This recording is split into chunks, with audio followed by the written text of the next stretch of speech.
Bordeaux region is in the southwest of France, down about 3 hours drive from the Spanish border.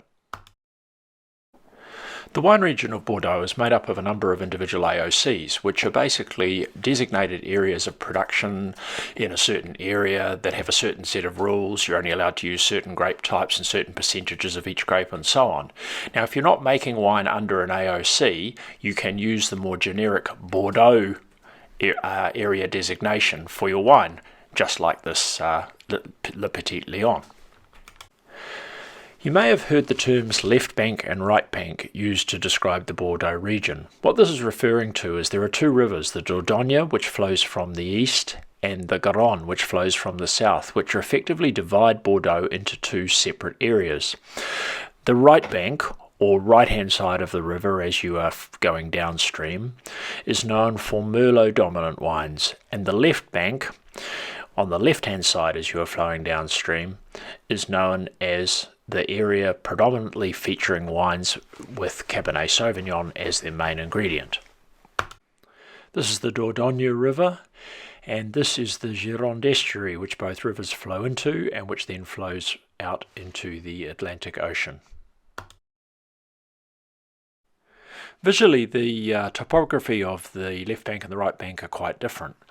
The right bank, which is known well for the medieval village of Saint-Emilion, which is a UNESCO World Heritage Area, and also for a wine region called Pomerol, features for a land that goes from flat to rolling up onto a hilly plateau, which is where Saint-Emilion is located. The soils have a lot of limestone in them, particularly on the hill.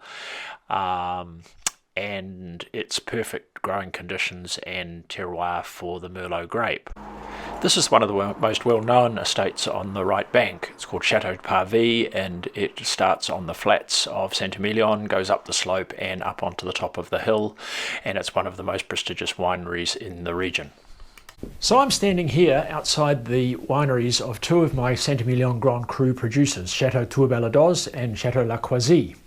And this valley that you can see behind me is the area that their two wineries look out of. And one of the reasons I wanted to show you this was because it highlights all the various individual parcels of vineyard and therefore fruit that they're getting from an area like this. Now, this is up on the top of the Saint-Emilion Plateau, but it's a big valley within that.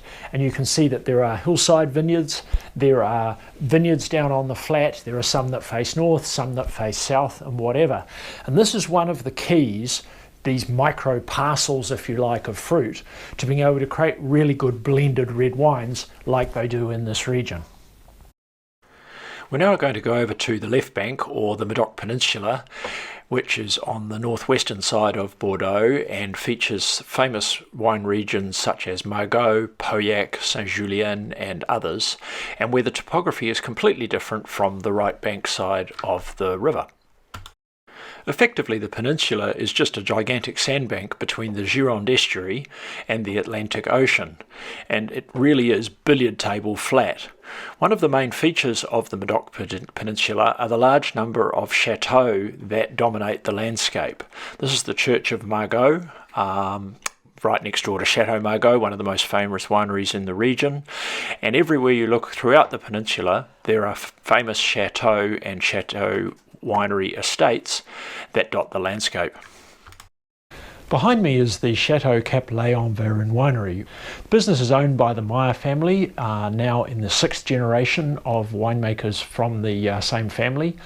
They also own what is the single longest held vineyard in Listrac Medoc within one family. So they've had it since 1810. That is the Cap Léon-Verin vineyard.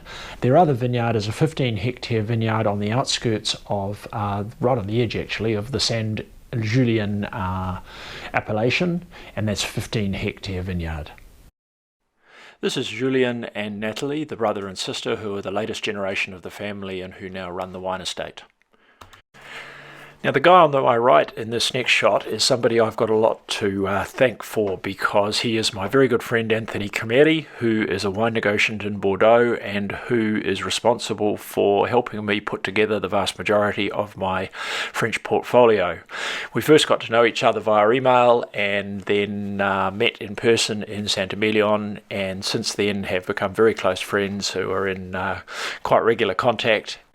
Anthony, who's half English, although I think it's a very small half, has been a wine negotiant most of his life. His father was also a wine negotiant and they worked together in a business in Bordeaux for many years. As I mentioned, the Meyer family goes back to the 1800s, and although they are not a classified growth, they are part of the Cru Bourgeois organisation. Every year this organisation, which includes the likes of Chateau Margaux and other well-known wineries, holds a competition for its wines, of which anybody can enter as long as they're part of the organisation. These wines get narrowed down to a final 12 wines, which are then all blind tasted, and the award of the Coup de Cru Bourgeois, the cup, is given to the top wine. The Meyer's wine Cap Léon Verin has been in the final for the last 7 years consecutively, and in 2015 their wine won the Coup de Cru Bourgeois, which is a huge accolade. Apart from thousands of acres of vines, one other very definitive feature is at the mouth of the Gironde estuary. It is called La Dune de Pla, and it is the largest sand dune in the world.